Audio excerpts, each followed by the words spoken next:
Lise Gomis, bonjour. Bonjour. Pour celles et ceux qui ne la connaissent pas encore très bien, Mansa, c'est quoi ? Alors Mansa, c'est quoi? Mansa, c'est une institution culturelle, c'est également un lab. Nous ne nous inscrivons pas comme un musée, puisque nous n'aurons pas de collection d'œuvres d'art ou autres. Nous sommes centrés sur la création contemporaine. Je dirais qu'on a un prisme également sur la création numérique et l'audiovisuel, parce que je viens également de là. L'idée, c'est de pouvoir donc monter un centre qui sera pluridisciplinaire et qui croisera aussi bien les arts du spectacle que la littérature, que le cinéma. Et donc Mansa, c'est ça, le nom de l'institution, c'est Maison des mondes africains. Donc quand on dit mondes africains, on parle de la Caraïbe, on parle des Amériques, nord et sud, on parle de l'océan Indien et on parle évidemment de la diaspora européenne.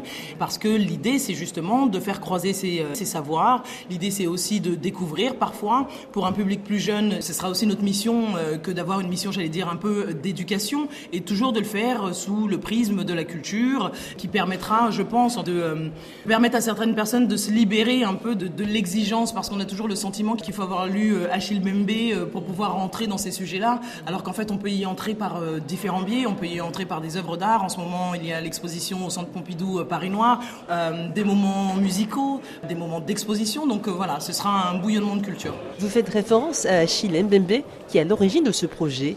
Comment a-t-il évolué depuis ce premier jet ? Achille, effectivement, est à l'initiative de ce projet. Et puis ensuite, j'ai vite été mise à contribution pour écrire notamment le rapport de préfiguration.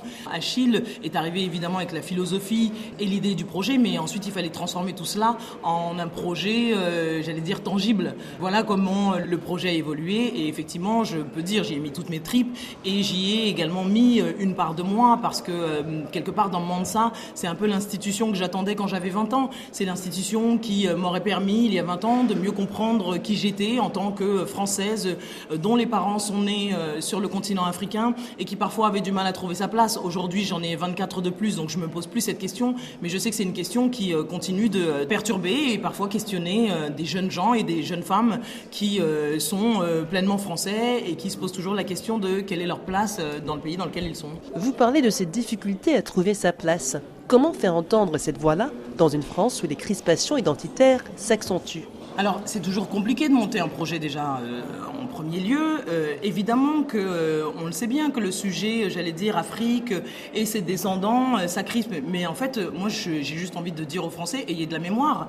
Et ayez de la mémoire. Et rappelez-vous qu'à un moment donné, on était content d'avoir des tirailleurs sénégalais. Rappelez-vous qu'on était très heureux d'aller voir Joséphine Baker sur scène.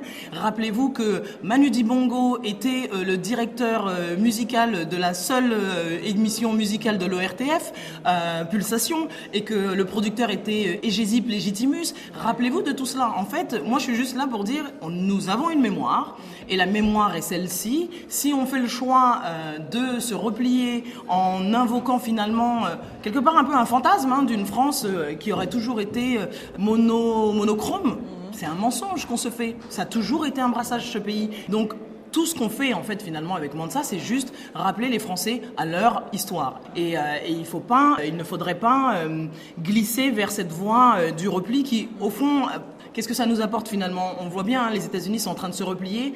Je sais pas, mais honnêtement, ça donne pas très envie ce qu'on est en train de voir aujourd'hui. Est-ce que c'est cela la marche du monde ? Je crois pas. Et comment est financé Mansa ? Alors pour l'instant c'est la puissance publique, donc nous sommes en train de monter notre cellule de mécénat, parce qu'il s'agit aussi d'aller chercher et d'aller lever des fonds privés, mais pour le moment oui, nous sommes financés par la puissance publique.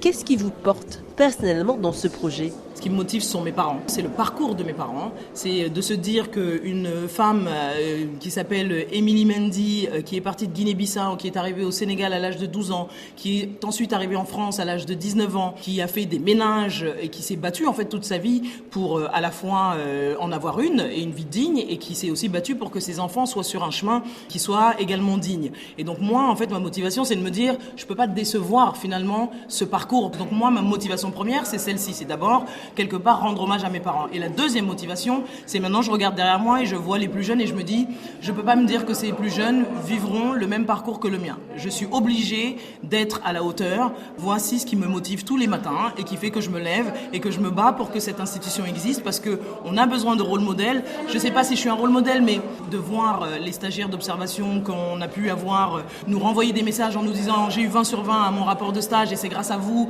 et vraiment ça c'est quelque chose, j'aimerais bien faire mon stage également de seconde chez vous, alors que ce sont des gens qui sont motivés par le football et qui m'ont dit non mais ça c'est bien, j'ai pas envie d'aller faire un stage dans un club de foot ou à la fédération. Pour moi ça ce sont des victoires, parce que pour une fois ils se sont dit ok, je fais un stage d'observation, la directrice est une femme d'origine africaine, elle ressemble à ma sœur, elle ressemble à ma mère, elle ressemble à ma tante, et en fait c'est possible. Et juste l'idée de se dire que on a ouvert la porte et en fait on offre justement un champ des possibles quelque part infini, moi c'est, à partir de ce moment-là, ma motivation démarre et après plus rien ne peut m'arrêter. Daisy Gomis, merci. Merci à vous.